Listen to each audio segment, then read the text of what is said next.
My name is Alan, and we are back with more notable names in African American history. Yes, I know I'm a bit late. We're getting it done. We're getting it done. We're getting it done. Anyway, today we are looking at James Baldwin. James Baldwin, poet, civil rights activist, writer. Yeah, did so much on an intellectual and rights based level for the African American. Where the heck? There's my mouse. But yeah, there's a picture of James Baldwin.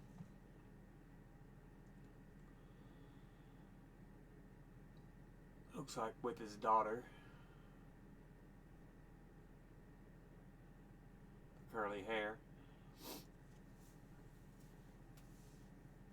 He was born in Harlem, and his early life was marked by poverty and complex relationships with his religious upbringing. This is all from the National Museum of African American History and Culture.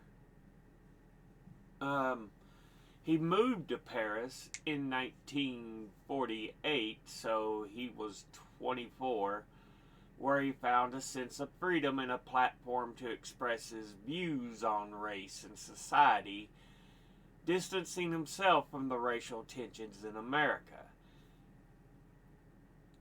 His works, including Go Tell It on the Mountain and The Fire Next Time, addressed the struggles of African Americans, and he was an influential voice during the civil rights movement, advocating for social justice and equality through his writings and public speaking.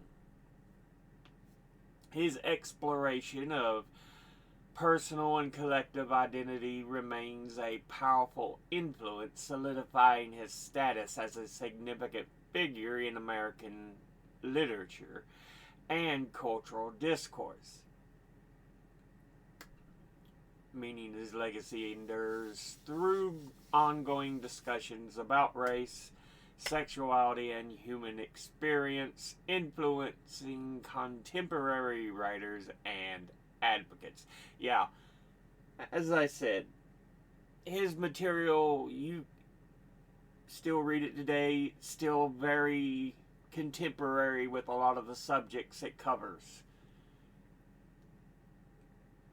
So yeah, born 1924, died 1987. Born in Harlem, New York, on August the 2nd, 1924, to an Emma Burtis Jones, who was originally from Deal Island, Maryland. He was raised by his mother and stepfather, David Baldwin, who was a Baptist preacher from New Orleans, Louisiana, whom Baldwin referred to as his father and whom he described as extremely strict. He did not know his biological father. He was the eldest of 9 children and took seriously the responsibility of being a big brother and his mother's right hand.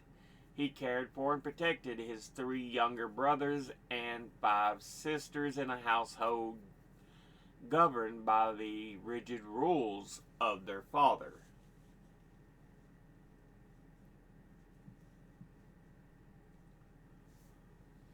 Picture of James Baldwin sitting with his nephew, Tejan Karefa Smart,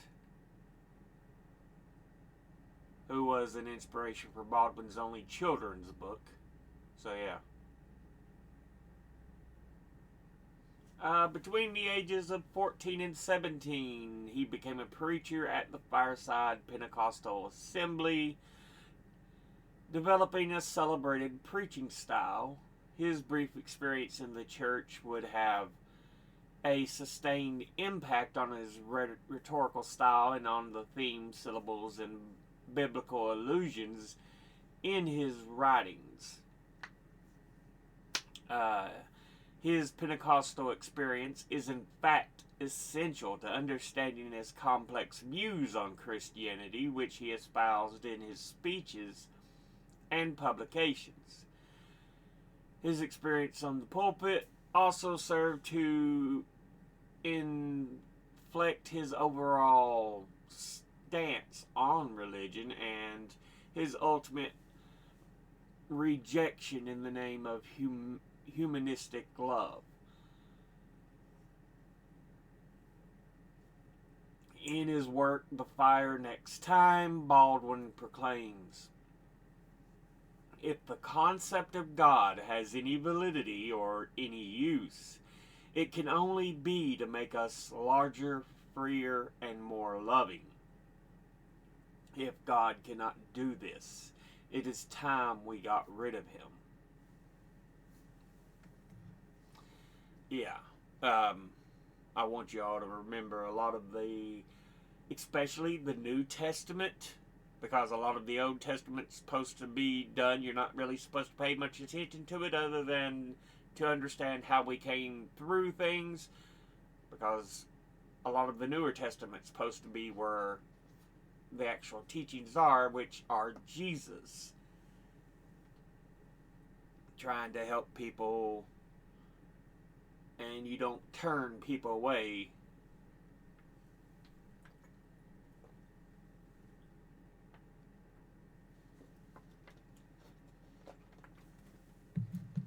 During his early teen years, Baldwin attended Frederick Douglass Junior High School, where he met his French teacher and mentor, Count Cullen, who achieved prominence as a poet of the Harlem Renaissance. And Baldwin would go on to DeWitt Clinton High School, where he edited the school literary magazine Magpie and participated in the literary club, just as Cullen had done when he was a student there. By high school graduation, he had a group of close friends from DeWitt Clinton High School: Richard Abaddon, Emily Capuya, and Sol Steen, with whom he kept in touch and even collaborated on some of his works. So, notifying Abaddon and Steen.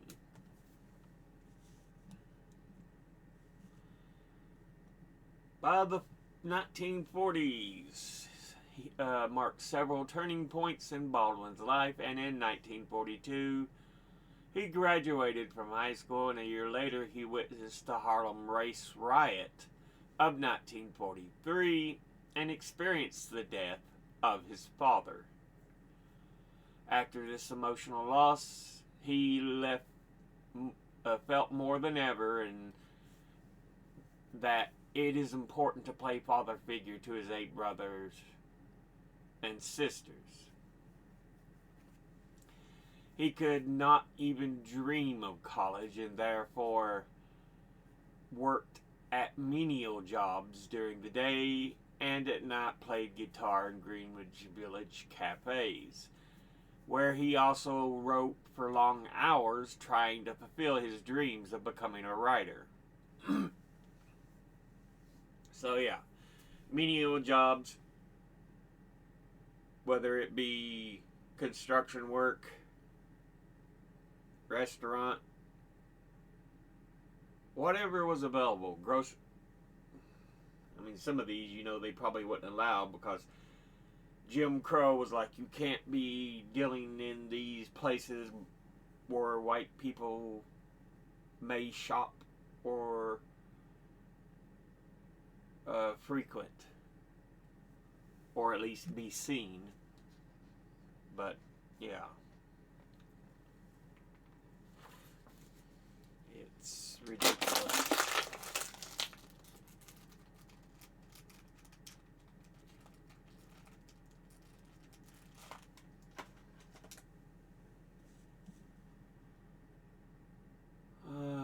copy of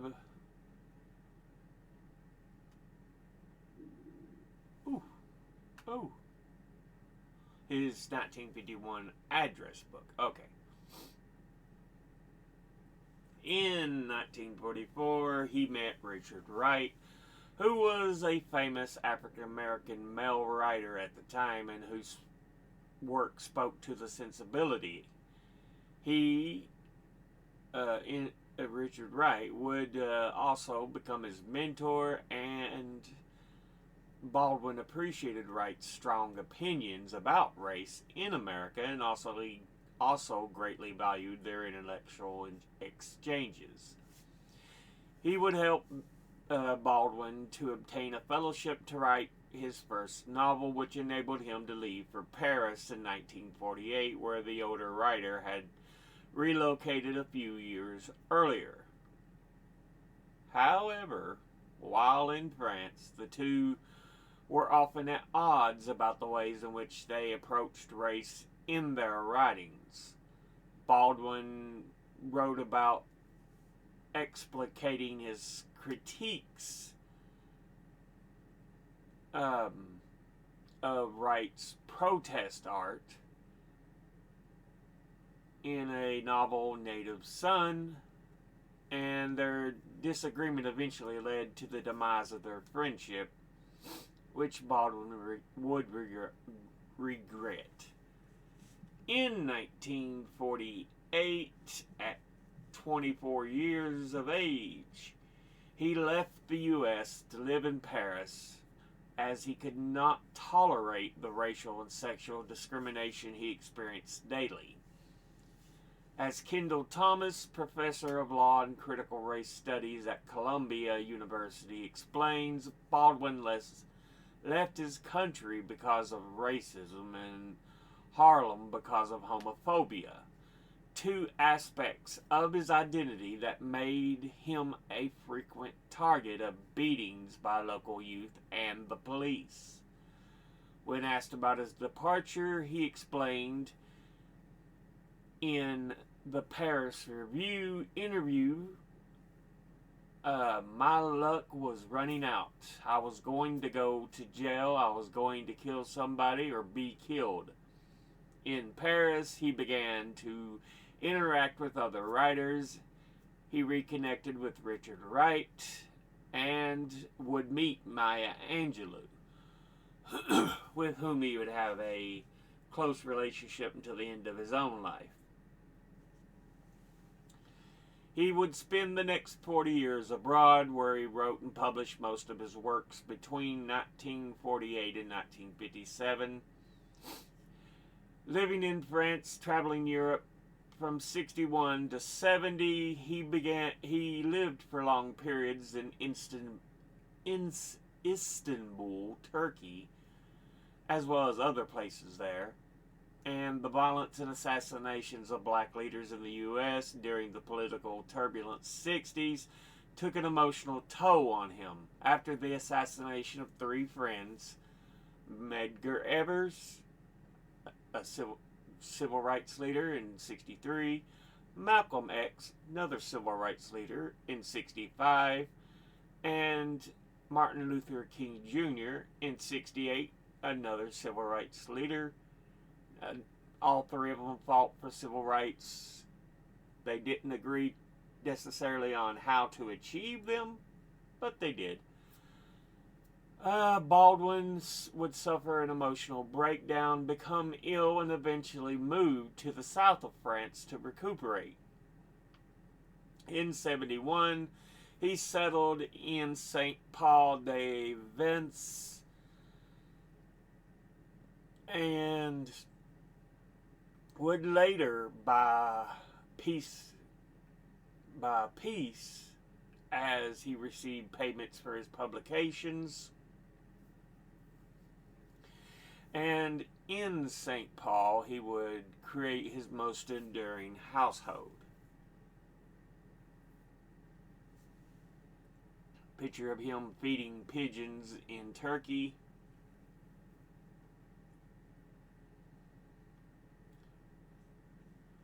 During his earlier years abroad, he returned to the U.S. frequently and considered himself a transatlantic commuter, and in 1955 signed a lease for an apartment at 63 West 97th Street in New York.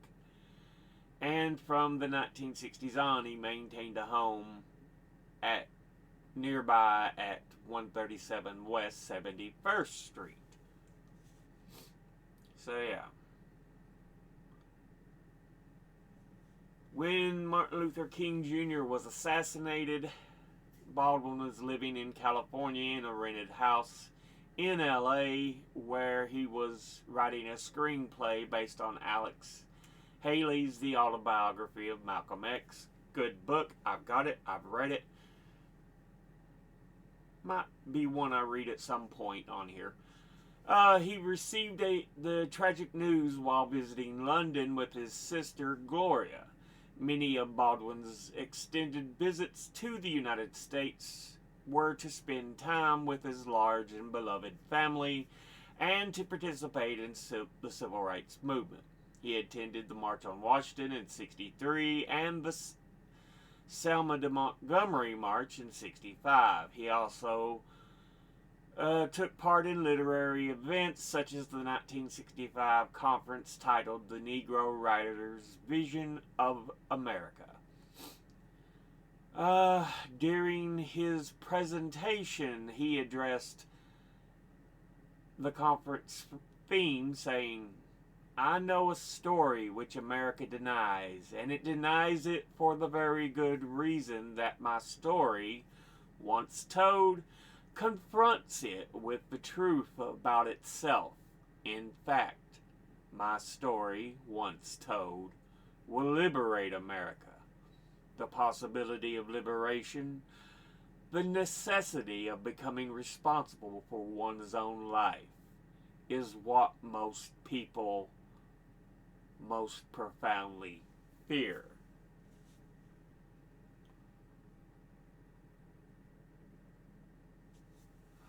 He would die after a short battle with stomach cancer on November 30th, 1987, being laid to rest at the Cathedral of St. John Divine in New York City and buried at Ferncliff Cemetery in New York. His family and friends participated in a large service during which Toni Morrison, Amiri Baraka, and Maya Angelou delivered remarks about their friend and brother. Maya Angelou said of Baldwin's love, "Opened the door for me, and I am blessed that James Baldwin was my brother." So yeah.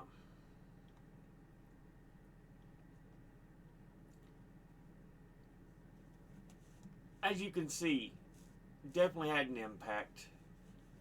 Knew many of the civil rights leaders very well, respected them at the very least. Let's go over here to Britannica and see what they've got to say on James.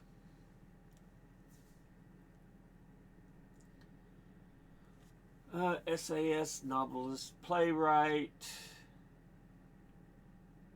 one of the most important voices of the 20th century.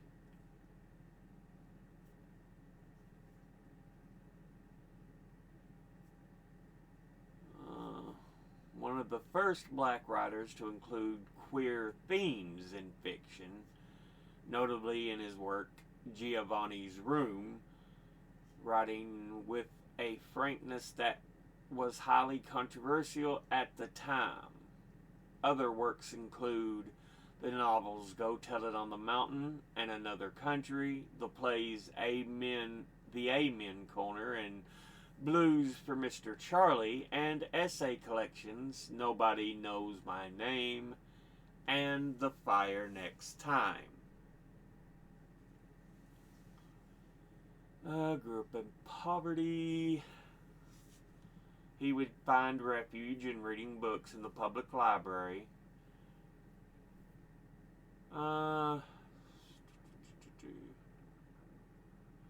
in an interview in a documentary film, The Price of the Ticket, released after his death in '89, he said, "Those 3 years in the pulpit, when he was preaching in a small Pentecostal church, that is what turned me into a writer, really, dealing with all the anguish and that despair and that beauty."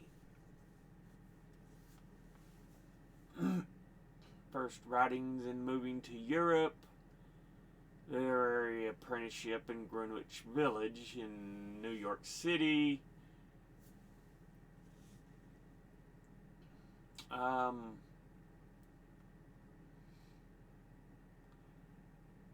He would publish a number of periodicals. Among these was an essay, "The Harlem Ghetto," published in Commentary in 1948, a piece on the socio-economic conditions in his childhood neighborhood that garnered him much attention. That same year, wishing to escape the racism, he would move to Paris and lived there for the next 8 years.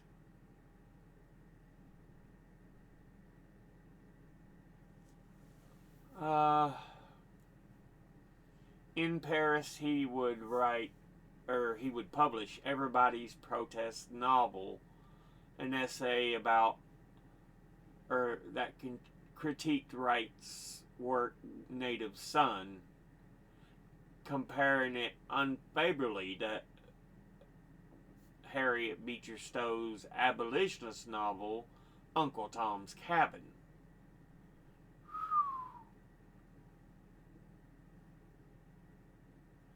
So yeah, you can see where some of the splits are starting between him and Allen, because remember, he saw, or is it Richard Allen or, okay, Wright was his name, not Richard Allen. Richard Wright. At Wright's work, he originally saw Wright as a mentor to him, but he started having critiques of his mentor's works, and their friendship would completely be dissolved because of the strains they would put on it. So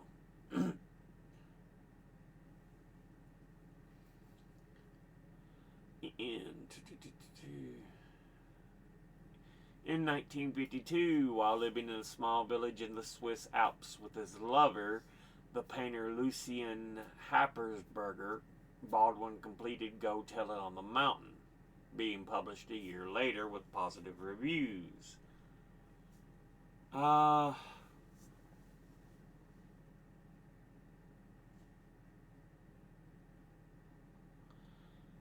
Notes of a Native Son includes cultural commentary on literature and film, and a haunting memoir of his stepfather's life and death, and pieces of the experience of being an African American expatriate in Europe. So yeah, 1955 is when he wrote that. That year, his first play, The Amen Corner, introduced for the stage at Howard University, and would eventually debut on Broadway in 1965. His second novel, talking about sexuality, specifically homosexuality, was dedicated to his lover, Happersberger, the book Giovanni's Room. It dealt with the white world and concerns an American in Paris who is torn between his love for a man and a love for a woman.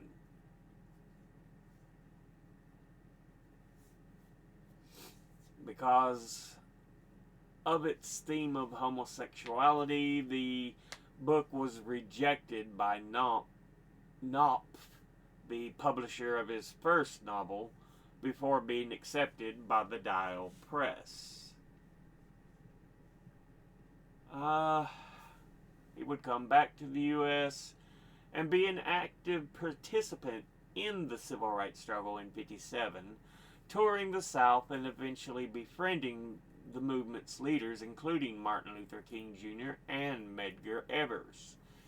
In '61, he would publish another book of essays, Nobody Knows My Name, which explores topics such as Southern society and the fiction of William Faulkner, sexual identity in the work of French writer André Gide, and films of Swedish director Ingmar Bergman. The theme of black-white relations in the U.S. was central to his novel Another Country, examining sexual as well as racial issues in a storyline involving interracial relationships and bisexuality. So yeah.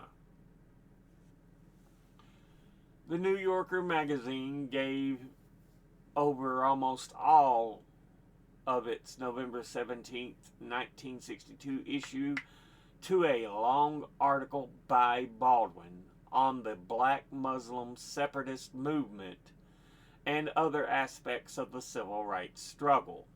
The article, along with a letter to his nephew, was published in The Progressive to commemorate the 100th anniversary of the Emancipation Proclamation, and became a bestseller in book form as The Fire Next Time.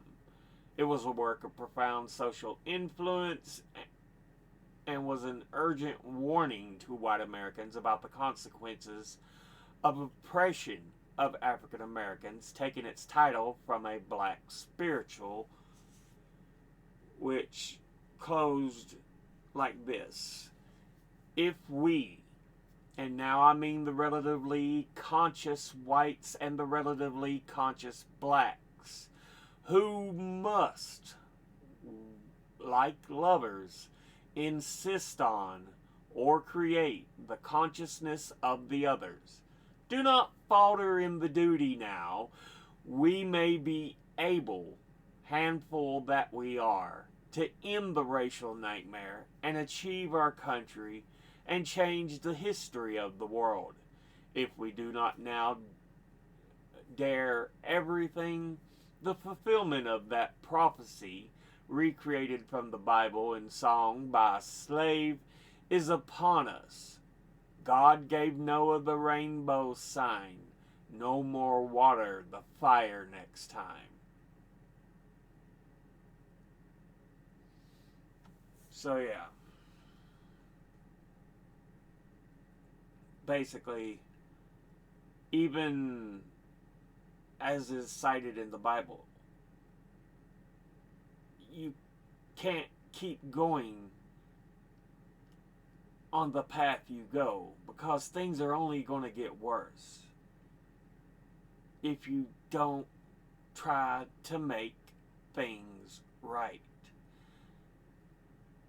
You have to treat each other as individuals, as people.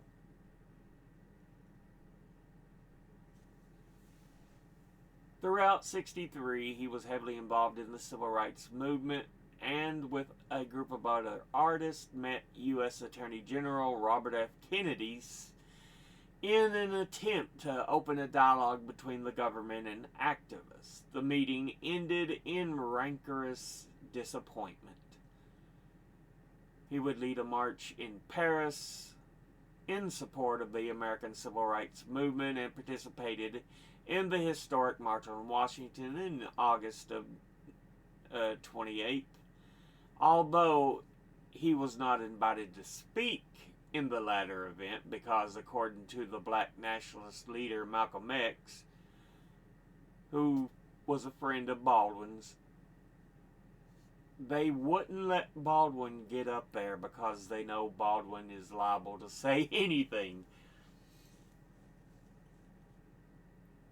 Like I said, many of the civil rights leaders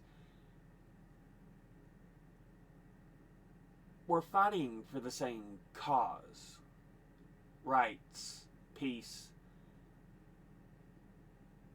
but there was often disagreements on how to reach it. So yeah.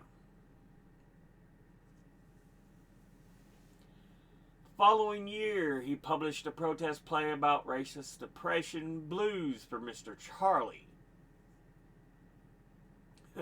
Mr. Charlie being a black term for a white man. Loosely based on the murder in 1955 of African-American teenager Emmett Till by two white men, Blues for Mr. Charlie played on Broadway to mixed reviews.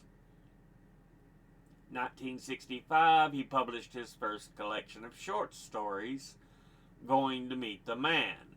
In March that year, he participated in the Selma March in Alabama, civil rights march from Selma to Montgomery, that was led by Martin Luther King Jr. in support of African Americans' voting rights in the state.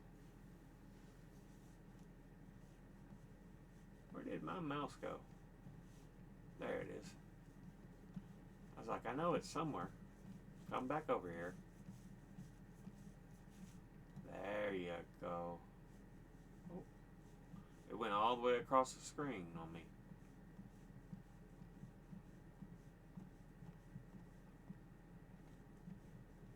Anyway.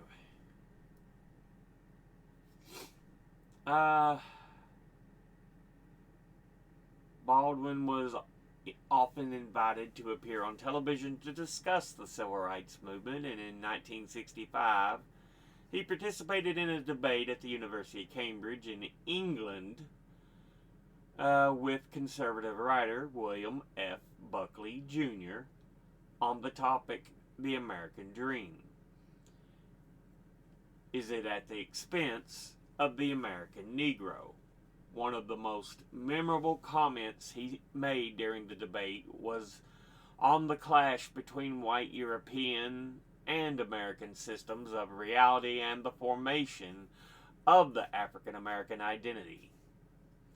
It comes as a great shock around the age of 5 or 6 or 7 to discover that the flag to which you pledged allegiance, along with everybody else, has not pledged allegiance to you. It comes as a great shock to discover that actor Gary Cooper killing off the Indians in movies, when you were rooting for Gary Cooper, that the Indians were you. It comes as a great shock to discover the country which is your birthplace and to which you owe your life and your identity has not, in its whole system of reality, evolved any place for you. Afterwards, Baldwin received a 1-minute-long standing ovation from the audience. Buckley's speech was not met with the same reaction. In '68, he wrote the screenplay for a film adaptation of Alex Haley's The Autobiography of Malcolm X. Malcolm had been assassinated in 1965, and after the assassination of King in April '68, however, Baldwin would resign from working on the script. He eventually published the workings of the screenplay as a book in 1972. He also published the novels Tell Me How Long the Train's Been Gone in '68, If Beale Street Could Talk in 1974, and Just Above My Head, 1979, as well as a collection of autobiographical writings, The Price of the Ticket, in 1985.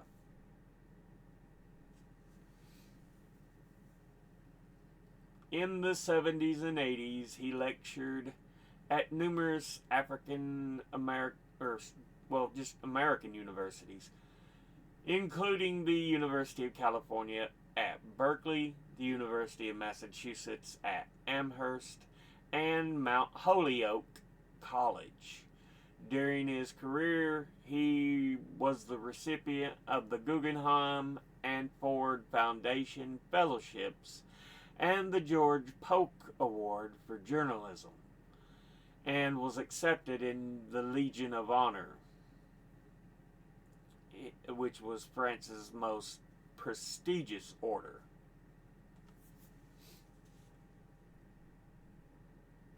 So, yeah.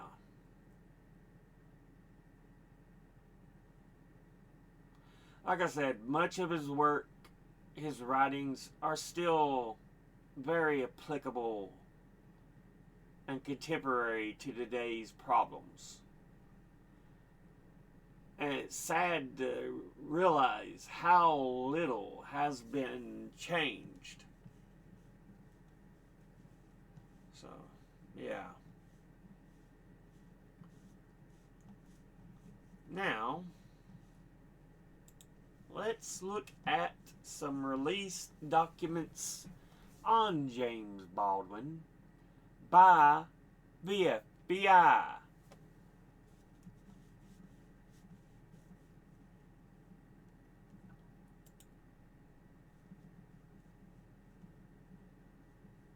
James Baldwin.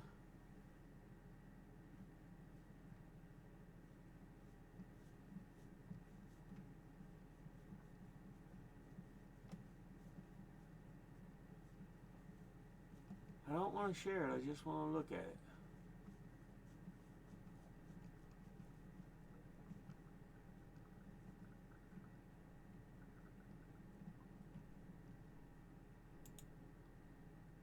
Come on. Open this up.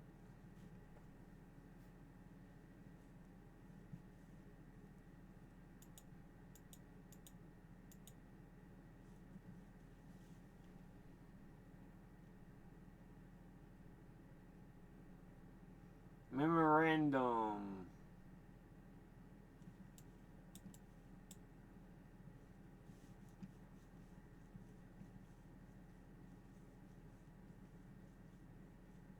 Come on, mouse. Work with me, buddy.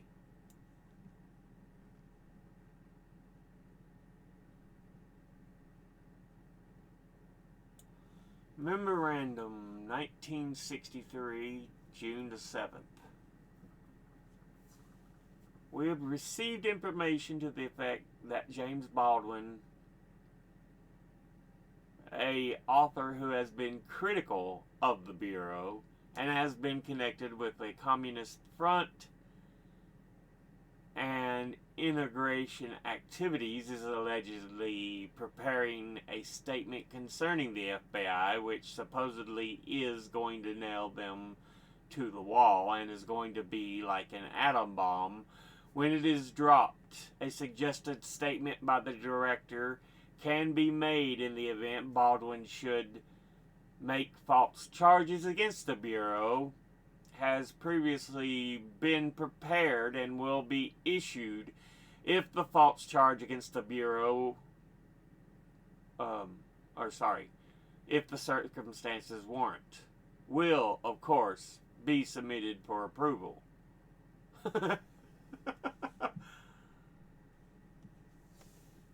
Review of today's television listing reflects the programs concerning the integration crisis will be heard this evening at 9:30 p.m. on local channels 26. Baldwin will be interviewed by Kenneth Clark of the City College of New York. Also scheduled is a statement by Malcolm X, leader of the Black Muslims. Channel 26 is the local educational television station, WETA. Arrangements have been made for the laboratory to record the program at 9:30 this evening. A representative of the crime research section will also be present at that time to monitor the program. They talk about Kenneth Clark. Yeah. James Baldwin television interview, talking about that same date. interview by Kenneth Clark, Malcolm X, Baldwin and other Negro leaders met with the Attorney General Robert Kennedy in New York. There was no reference to the FBI during these interviews. Baldwin made reference to the interview with the Attorney General, stating that he was shocked at the lack of real understanding by the Attorney General of the Negro problem.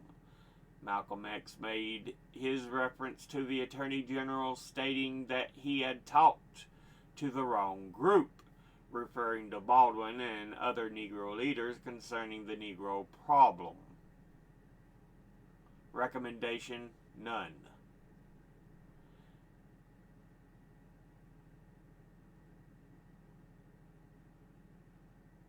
Wow. 5/16/89, unclassified. Don't know when this would originally have been done. Boston novelist James Baldwin feels that the sinister appeal of the black Muslims is gaining more and more adherents among the nation's Negroes, and Baldwin himself made the statement in an interview with Kenneth Clark. Okay, it's June 17th. June 18th.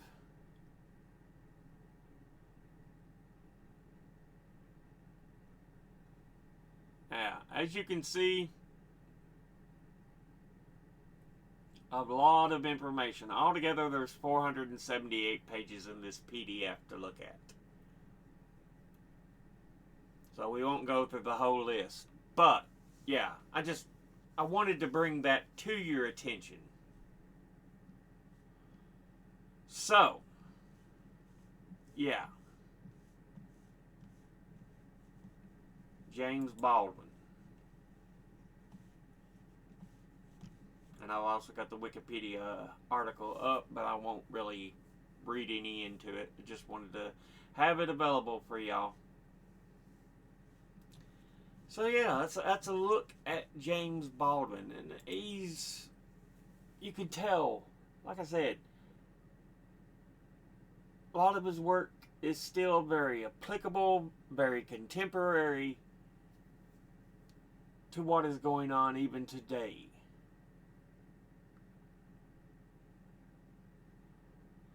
There have been some changes here and there around the corners of society, but even there, with today's right-wing lunacy, they are trying to turn that back.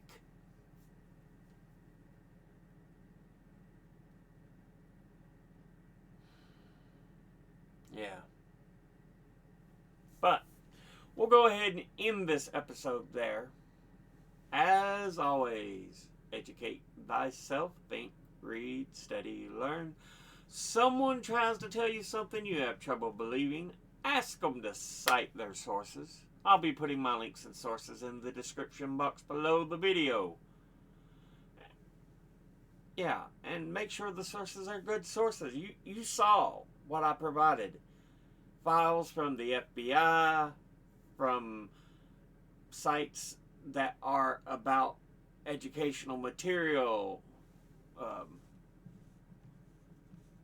the Britannica.